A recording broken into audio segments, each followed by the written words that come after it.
Денсаулықта проблема бар ма? Жоқ. Денсаулықта проблема бар ма? Денсаулықта проблема бар ма?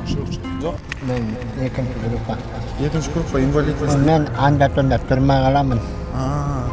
Потом магазинге кетуге қиналып кетем. Нұрмет клиникасының атынан қазір кімде қандай проблемасы бар, сол кісілерге көмектесіп жүрміз. Міне аға, мынау 10 000 теңге сертификат осы жерге барып, Нұрмет деген клиника бар. Анатолий Храпатый 21 адресінде орналасқан. Сол жерге барып, осы сертификат көрсету арқылы сізге бір процедура жасап береді. Есіміңіз кім аға? Менің атым Фархат. Фархат аға, сізге қалай көмектесе аламыз? Сіздің бір кішігірім арманыңыз бар ма? Инвалидный коляска. Коляска. Құрметті достар, егер де осы видео 2 миллион просмотр жинайтын болса, Құдай қаласа Фархат ағамызға айтқан коляска және де толыққанды киім, продуктыны апарып береміз.